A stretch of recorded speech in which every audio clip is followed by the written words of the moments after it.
مرنے والے شخص کے اندر یہ نشانی نظر آئے تو سمجھ جاؤ وہ مردہ پکا جنت میں جائے گا۔ قرآن اور حدیث کی روشنی میں جس مردے میں یہ علامات ظاہر ہوں وہ جہنمی ہے، اور جس مردے میں یہ نشانی ہو وہ پکا جنتی ہوگا۔ وہ علامات یہ ہیں: بسم اللہ الرحمن الرحیم۔ حضرت حسن بصری رحمۃ اللہ علیہ کا زمانہ ہے۔ آپ کی ایک شاگردہ جو باقاعدہ آپ کا درس سننے آتی تھی، نہایت عبادت گزار تھی۔ اس بیچاری کا جوانی میں خاوند چل بسا۔ اس نے دل میں سوچا، ایک بیٹا ہے، اگر میں دوسرا نکاح کر لوں گی تو مجھے دوسرا خاوند تو مل جائے گا، لیکن میرے بچے کی زندگی برباد ہو جائے گی۔ اب وہ بچہ جوان ہونے کے قریب ہے، یہی میرا سہارا سہی۔ لہٰذا اس عظیم ماں نے یہی سوچ کر اپنے جذبات کی قربانی دی۔ وہ ماں گھر میں بچے کا پورا خیال رکھتی، لیکن جب وہ بچہ گھر سے باہر نکل جاتا تو ماں سے نگرانی نہ ہو پاتی۔ اب اس بچے کے پاس مال کی کمی نہ تھی، اٹھتی ہوئی جوانی بھی تھی۔ یہ جوانی دیوانی مستانی ہو جاتی ہے، چنانچہ وہ بچہ بری صحبت میں گرفتار ہو گیا، شباب اور شراب کے کاموں میں مصروف ہو گیا۔ ماں برابر سمجھاتی لیکن بچے پر کچھ اثر نہ ہوتا، چکنا گھڑا بن گیا۔ وہ اس کو حضرت حسن بصری کے پاس لے کر آتی، حضرت بھی اس کو کئی گھنٹے سمجھاتے، لیکن اس بچے کا نیکی کی طرف رجحان ہی نہیں تھا۔ حضرت کے دل میں بھی یہ بات آئی کہ شاید اس کا دل پتھر بن گیا ہے، مہر لگ گئی ہے۔ بہرحال ماں تو ماں ہوتی ہے۔ ماں اسے پیار سے سمجھاتی رہی، میرے بیٹے نیک بن جاؤ، تمہاری زندگی اچھی ہو جائے گی۔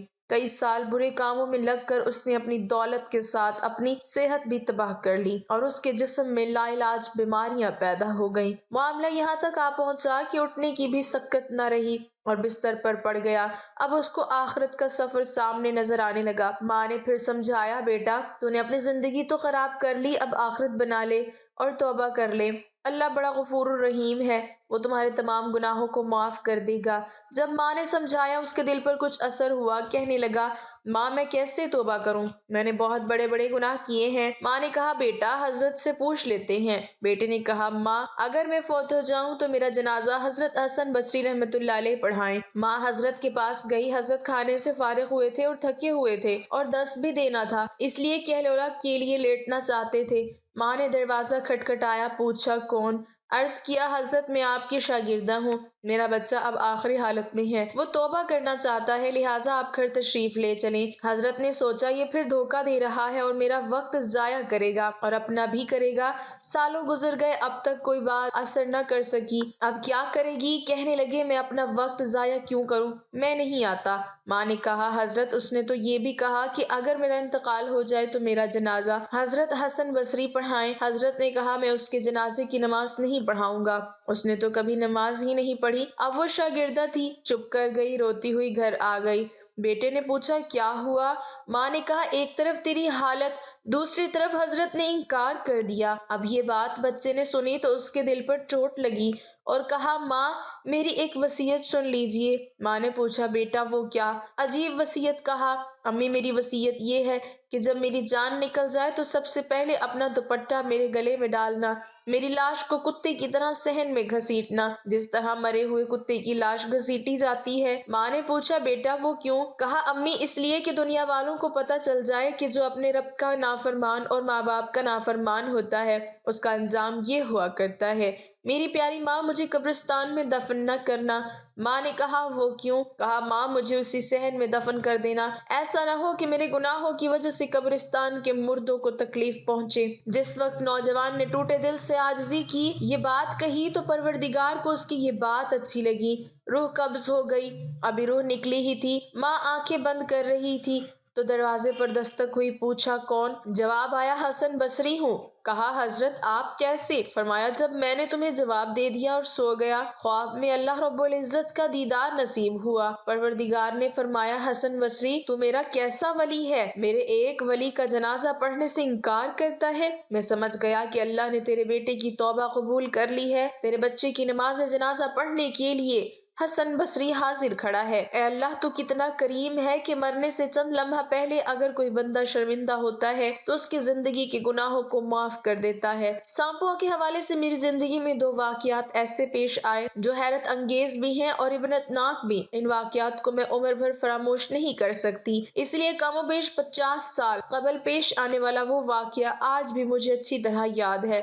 ان دنوں ہم کوئٹہ میں رہائش پذیر تھے۔ میرے والد سرکاری محکمے میں ملازم تھے۔ انہیں رہائش کے لیے محکمے کی جانب سے سرکاری بنگلہ ملا ہوا تھا جو بہت کشادہ اور خوبصورت تھا۔ دیگر افسران کے گھر بھی بہت اچھے تھے، جبکہ نچلے درجے کے ملازمین یعنی چوکیدار، مالی گارڈز وغیرہ ایک ایک کمرے کے کوارٹر میں رہائش پذیر تھے۔ سبھی مل جل کر خوش و خرم رہتے، ایک دوسرے کے دکھ درد بانٹتے، خوشی غمی کے مواقع پر سب اکٹھے ہو جاتے۔ یوں لگتا جیسے ایک بہت بڑا کنبہ ہے۔ بچے مل کر کھیلتے اور خواتین فارغ وقت میں ایک دوسرے کا حال احوال پوچھتی۔ ٹی وی تو تھا نہیں، ریڈیو کو غنیمت جانا جاتا اور ٹولیوں کی شکل میں تمام افراد جگہ جگہ اکٹھے بیٹھ کر خوب اہتمام سے خبریں سنا کرتے۔ رات کو کالونی کا مین گیٹ بند کر دیا جاتا، جبکہ چھوٹے گیٹ پر چوکیدار ہوتا۔ عورتوں اور بچوں کا روزانہ کا معمول تھا کہ کام کاج سے فارغ ہو کر رات کو سیر کے لیے نکلتے اور اکثر کالونی کے چھوٹے گیٹ سے نکل کر مین سڑک پر آ جاتے۔ رات کو سڑک پر بہت کم ٹریفک ہوتی تھی، اس لیے بچے آزادانہ سڑک پر بھاگتے دوڑتے اور کچھ دیر کھیل کود کے بعد سب اپنے اپنے گھروں کو چلے جاتے۔ جس رات کا یہ واقعہ ہے، حسب معمول اس وقت 8-10 خواتین اور 6-7 بچے سیر کے لیے نکلے ہوئے تھے۔ صاف ستھری سڑک پر بچے حسب معمول ادھر سے ادھر بھاگ دوڑ کر رہے تھے۔ اسی دوران مالی کا 2-2.5 سال کا بچہ اپنی ماں کی گود سے اتر کر آہستہ آہستہ چلتا ہوا سڑک کے عین بیچوں بیچ پہنچ گیا اور خطرے سے بے نیاز ہاتھ ہلا ہلا کر خوشی کا اظہار کرنے لگا۔ ابھی ہم خوف و حیرت کی ملی جلی کیفیت سے بچے کو دیکھ ہی رہے تھے کہ سامنے سے ایک بھاری بھرکم فوجی ٹرک آتا دکھائی دیا جو خالی سڑک پر معمول کی رفتار سے زیادہ تیزی سے گزر رہا تھا۔ ادھر مالی کا وہ معصوم بچہ سڑک کے بیچوں بیچ کھڑا تھا۔ ٹرک اور بچے کے درمیان فاصلہ انتہائی کم رہ گیا تھا اور یہ یقینی لگ رہا تھا کہ ٹرک بچے کو کچلتا ہوا آگے نکل جائے گا۔ بچے کا بظاہر کسی طرح بھی بچنا ممکن نظر نہیں آ رہا تھا۔ اسی اثناء ٹرک ڈرائیور نے کمال مہارت سے فوری طور پر اس طرح بریک لگائی کہ ٹرک ایک جھٹکے سے رک گیا۔ یہ سب کچھ اتنا آنن فانن ہوا کہ کسی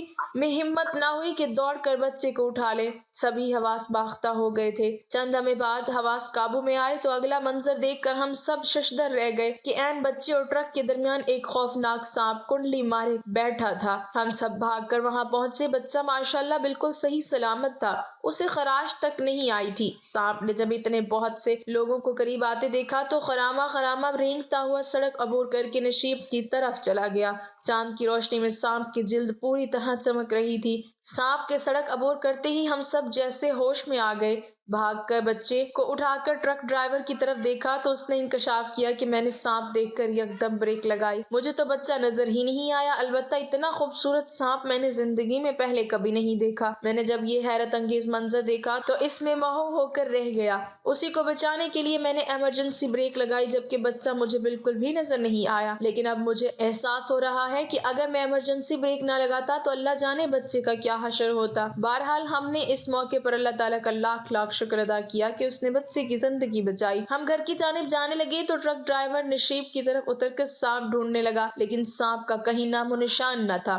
سڑک صاف ستھری تھی، کناروں پر بھی مٹی کی تہ نہایت صاف ستھری تھی، نہ کوئی ٹوٹا پھوٹا حصہ، نہ کوئی بل، نہ کوئی سوراخ، یعنی سانپ کے لیے کوئی جائے پناہ نہ تھی۔ ایک بزرگ خاتون ہمارے ساتھ تھی، کہنے لگی یقیناً اللہ تعالیٰ نے ننھے معصوم فرشتے کے لیے غیب سے ایسے اسباب بنائے جس سے بچے کی جان کراماتی طور پر بچ گئی۔ سچ ہی کہا گیا ہے کہ جسے اللہ رکھے اسے کون چکھے۔ یہ میری زندگی کا ایک ایسا واقعہ ہے جو ناقابل فراموش بھی ہے اور حیران کن بھی۔ آج بھی جب یہ واقعہ مجھے یاد آتا ہے تو میں حیران و سرگرداں ہو کر سوچنے لگتی ہوں کہ واقعی مارنے والے سے بچانے والا کتنا بڑا ہے۔ جبکہ دوسرا واقعہ اکتوبر 2005 میں شمالی علاقہ جات میں آنے والے ہیبت ناک زلزلے سے متعلق ہے۔ مجھے اچھی طرح یاد ہے اس وقت ہم لاہور میں تھے، لیکن یہاں بھی زلزلے کی شدت خوفزدہ کرنے کے لیے کافی تھی۔ اگرچہ اس طرح کی تباہی یہاں نہ ہوئی جو ان علاقوں میں ہوئی تھی، لیکن کئی دن بلکہ کئی ماہ ہر خاص و عام کی زبان پر اسی زلزلے کا تذکرہ رہا۔ بلکہ اب بھی جب یہ ذکر ہوتا ہے